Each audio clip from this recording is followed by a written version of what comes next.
Olá, seja muito bem-vindo a mais um vídeo deste canal recém-nascido. Esse é o item B de uma questão de um banco de questões da UBMEP. Eu já fiz o item A, então se você quiser ver, vai nos vídeos do canal que tá lá, tá? No item B, ele não só trabalha com um quadrado mágico. O quadrado, ele é hipermágico. Então agora não é só mais a soma da linha e da coluna que vai ser constante. A gente também vai ter a soma das diagonais, tá? O que ele pede é que você basicamente escreva um quadrado hipermágico, usando números de 1 a 9. Eu não vou fazer isso. Se você quiser só um quadrado hipermágico, pula até o final do vídeo que eu vou deixar todos eles lá. Por que eu não vou fazer isso? Porque eu quero entender a essência do quadrado mágico. Por que o quadrado ele não pode ser mágico com qualquer formatação dos números de 1 a 9? Então, eu quero entender isso. Então, eu não vou só escrever um exemplo de quadrado hipermágico. Eu vou escrever todos os exemplos de quadrado hipermágico, quantos são, para a gente entender essa lógica do quadrado hipermágico, tá? Então, vamos lá comigo que a gente vai entender isso. Bom, para começar, vou fazer o mesmo processo que a gente fez no item A, para a gente descobrir qual é essa constante da soma, tanto das linhas, como das colunas e das diagonais. Bom, se eu chamar a soma dos números da primeira coluna de A, eu necessariamente vou ter que chamar a soma das outras colunas de A também. 3A vai ser a soma total, porque vai ser a soma das 3 colunas, então vai ser a soma dos 9 números. A gente sabe quais são os 9 números? Sim, são os números de 1 a 9. Então, eu vou somar eles e vai dar 3A igual a 45. A igual a 15. E quem é esse A? Esse A é a constante das somas das colunas, das linhas e das diagonais, tá?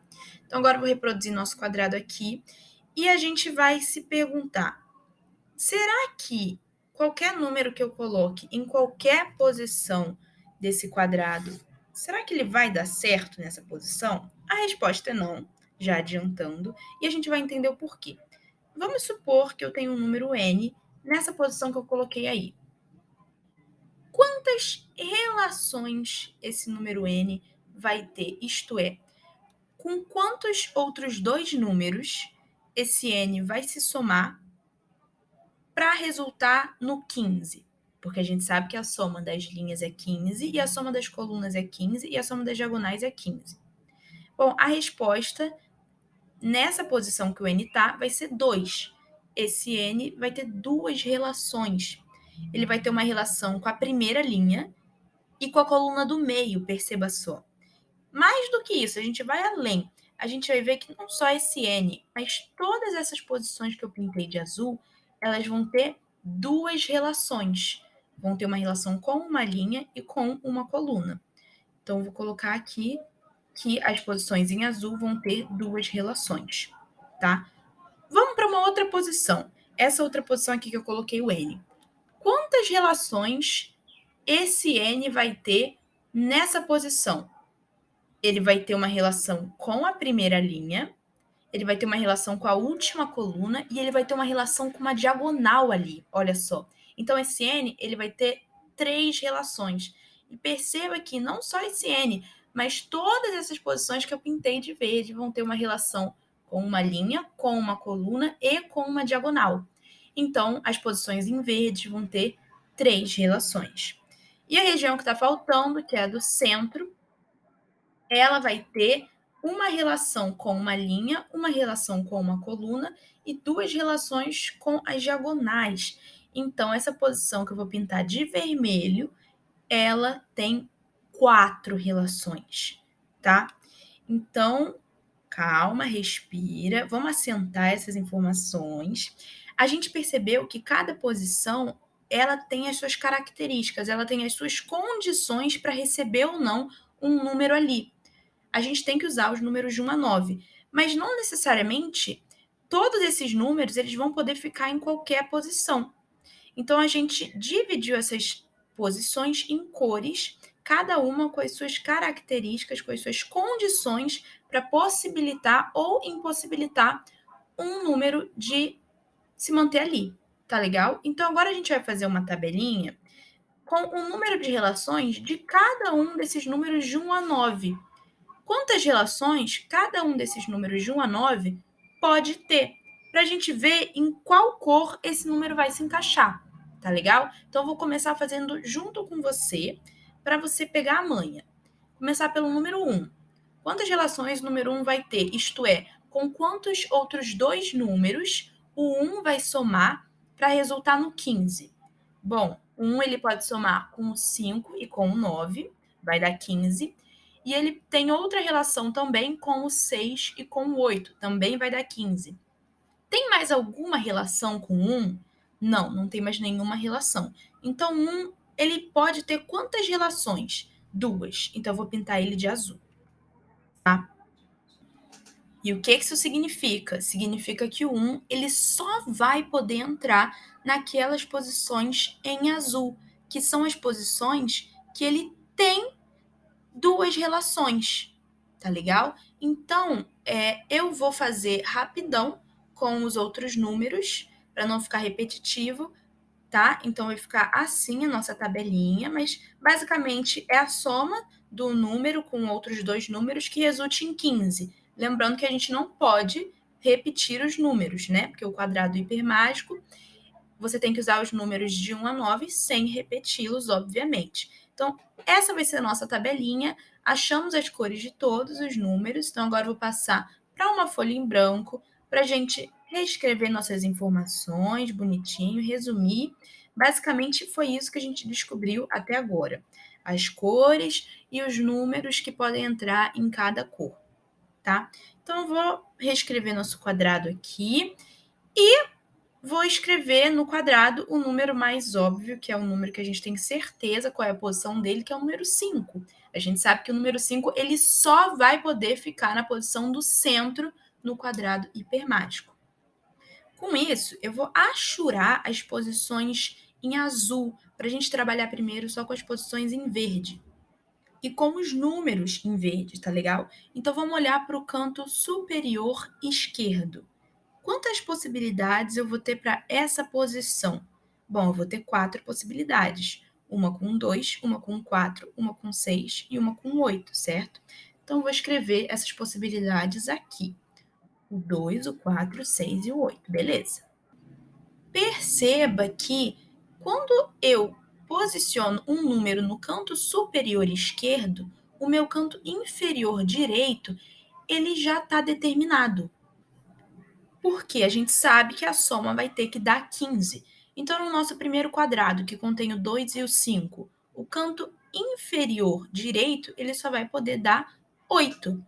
Por quê? Porque a soma da diagonal tem que dar 15. Então, vou fazer isso com todos os 4 quadrados que a gente já tem até agora.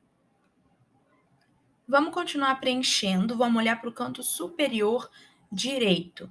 Bom, no canto superior direito agora restam duas possibilidades. No primeiro quadrado, por exemplo, que eu vou replicar ele aqui, o quadrado que contém o 2, o 5 e o 8, só faltam os números 4 e 6. Então, ele vai ter duas possibilidades. O canto superior direito ter o 4 e ter o 6. Eu vou escrever aqui, 4 e o 6.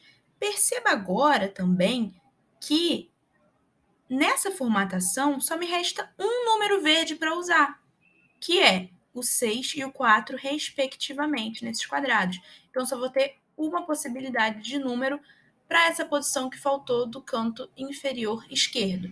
Então, vou fazer todo esse processo que eu expliquei com o primeiro quadrado, com os outros 3 quadrados. Processo bem simples, vou completar aqui. Vai ficar assim a posição dos números vermelho e verde até agora. Então, a gente viu que a posição em vermelho, ela só tem uma possibilidade. Mas as posições em verde, elas nos dão 8 possibilidades. A gente vai continuar tirando o achurado para fazer as posições em azul. Só que perceba o seguinte, as posições em azul, elas já estão determinadas qual o número que vai ser em cada uma delas. Por quê? Porque todas essas posições em azul, todos esses espaços em branco que estão faltando, eles têm pelo menos uma linha ou uma coluna com outros dois números. E a gente sabe que a soma dos 3 números é 15. Então, se a gente já tem 2 números, o número que está faltando, ele já está determinado para dar 15. Vou preencher tudo aqui. Olha só o que eu falei como o número azul já está determinado. Perceba que o 1, ele só pode ficar entre o 6 e o 8. Por quê? Porque a soma dos 3 tem que dar 15. Olha só para os outros quadrados, como o 1 está sempre entre o 6 e o 8. Da mesma forma que o 3 está sempre entre o 4 e o 8. O 7 entre o 2 e o 6. O 9 entre o 2 e o 4. Então, esse padrão, ele se repete. E dessa forma, a gente achou todos os quadrados hipermágicos que existem. Olha que bonito. Se você quisesse saber só quantos são os quadrados hipermágicos existentes e não necessariamente quais são, você podia também fazer da seguinte forma. Bom, a gente sabe que na posição central, a posição vermelha, só tem uma possibilidade, que é o 5. Uma posição verde vai ter 4 possibilidades, porque são 4 números verdes. A posição oposta desse verde só vai ter uma possibilidade, porque a diagonal vai ter que somar 15. Outra posição verde vai ter 2 possibilidades, porque vão restar 2 números verdes. E, consequentemente, a posição oposta a esse verde vai ter uma possibilidade, porque a soma tem que dar 15. E as posições em azul, a gente viu que já estarão determinadas, porque a gente sabe que a soma vai dar 15. Então, elas já vão estar determinadas e vão ser todas uma possibilidade. Então, se você multiplicar, 4 vezes 2, 8 possibilidades de quadrados hipermágicos. Então, a gente achou não só um exemplo de quadrado hipermágico, como a questão estava pedindo, a gente achou os 8 quadrados hipermágicos possíveis. E por que deles serem assim? A gente entendeu a essência deles, qual é a lógica por trás dos quadrados hipermágicos. A gente entendeu o porquê que o 5, por exemplo, ele vai ter que sempre ficar no meio, o porquê que o 2, por exemplo, vai ter que sempre ficar num cantinho. A gente entendeu a lógica, a carne dessa questão. Então, eu acho que é bem mais divertido assim do que achar só um exemplo de quadrado hipermágico. É claro que na questão, na hora da prova, você não vai fazer tudo isso, né? Porque você não tem tempo. Mas eu espero que você tenha gostado, eu espero que você tenha entendido e até o próximo vídeo.